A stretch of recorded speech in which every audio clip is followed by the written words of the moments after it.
অনূর্ধ্ব 9 এবং অনূর্ধ্ব 11 রাজ্য ব্যাডমিন্টন প্রতিযোগিতায় পদক জয় করল কোচবিহারের দুজন খুদে খেলোয়াড়। এদের মধ্যে একজনের নাম আসিফ নাজির আর অন্যজন অরিঘ্ন গুহ।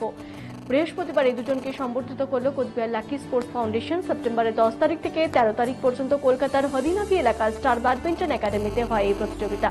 অনূর্ধ্ব 9 গ্রুপে চ্যাম্পিয়ন হয়ে স্বর্ণপদক জয় করেছে কোচবিহারের লাকি স্পোর্টস ফাউন্ডেশনে আসিফ নাজির এবং বয়েজ ডাবলসে ব্রোঞ্জ পদক পেয়ে অরিঘ্ন গুহ। এদিন তাদের ভবিষ্যৎ জীবনে সাফল্য কামনা করে Cooch Behar lucky sports foundation badminton প্রশিক্ষক অরিন্দম গাঙ্গুলি। নিজেদের এই সাফল্যে অত্যন্ত আপ্লুত এই দুই খুদে পদকজয়ী।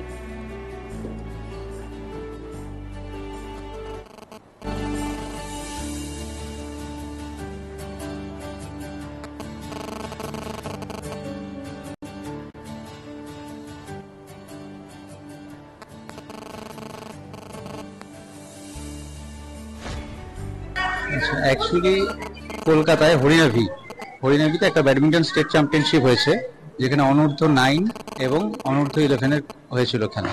তো সেখানে আমাদের ইন্ডোরের ছোট্ট বাচ্চা লাকি স্পোর্টস ফাউন্ডেশনের আসিফ নাজির অনূর্ধ্ব 9 গ্রুপে চ্যাম্পিয়ন হয়েছে এবং অরিঘ্ন গুহ, যাকে আমরা ভালোবেসে পপো ডাকি, ও বয়েজ ডবলসে ব্রোঞ্জ পেয়েছে, মানে সেমিফাইনালিস্ট হয়েছে। এটাই বলতে চাই যে মোবাইলের থেকে পড়াশোনাটা খুব ইম্পর্টেন্ট। পড়াশোনার পাশাপাশি এখন মোবাইলেও সবাই পড়াশোনা করে, ঠিক আছে। এবং মোবাইলটার একটা সৎ ব্যবহার আছে, অসৎ ব্যবহারও আছে।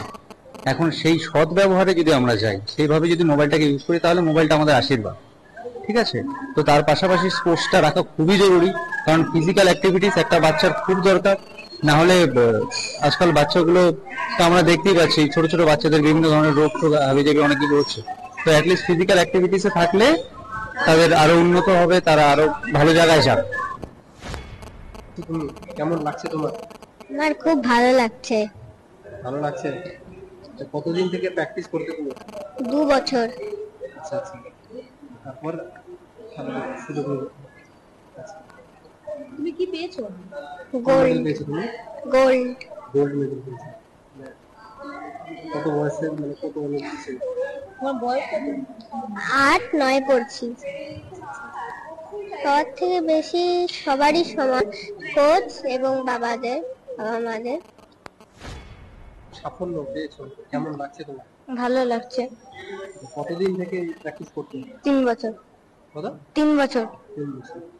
মানে তারপর খেলাতে অংশগ্রহণ করেছিল, অভিজ্ঞতা কিরকম? ভালো। ভালো। আচ্ছা, মানে এই যে তোমার সাফল্য, এর পেছনে সবথেকে বড় ভূমিকা কার রয়েছে? মা, বাবা নাকি কোচ? কোচ। কোচ।